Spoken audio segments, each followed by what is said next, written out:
Good evening students. अभी हम इस क्लास में आज क्या स्टार्ट करने जा रहे हैं।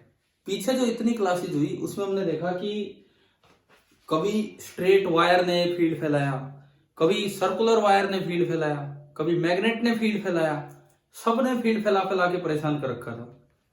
अब समय आ गया है कि उनको खुद फील्ड महसूस करना होगा किसी और का। जैसे पहला काम हमने इस चैप्टर का पूरा किया, जनरेशन ऑफ मैग्नेटिक फील्ड। तो अब दूसरा काम हम स्टार्ट करने जा रहे हैं, इफेक्ट ऑफ मैग्नेटिक फील्ड। मतलब अभी तक जो भी चीज थी वो सोर्स थी, अब टेस्ट का काम करेगी। मतलब क्या कि पीछे आपने ये पढ़ा कि एक current carrying wire magnetic field फैलाती है। करंट मतलब मूविंग चार्ज। तो अगर मूविंग चार्ज मैग्नेटिक फील्ड फैलाता है तो मूविंग चार्ज पे मैग्नेटिक फील्ड का असर भी होगा।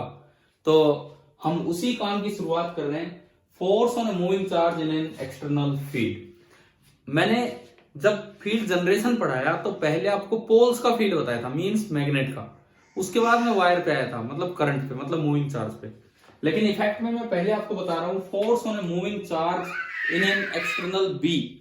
Force on a moving charge in an external B.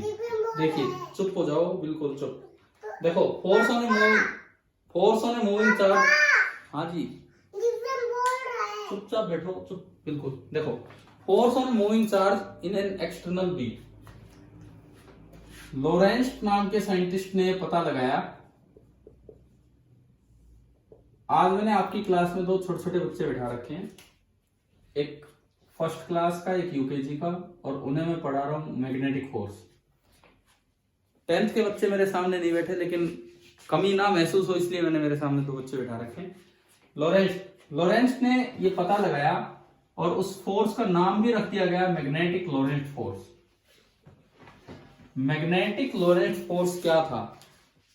Magnetic लोरेंट force ये बताता है कि अगर कोई चार्ज क्यू है और वो मोशन में है, किसी भी डायरेक्शन में वो मोशन में है, सपोज वो ऊपर की तरफ मोशन में है, तो चार्ज क्यू है और वो ऊपर की तरफ, इधर की तरफ कहीं जा रहा है, और हमने एक मैग्नेटिक फील्ड लगा रखा है बी इस डायरेक्शन में।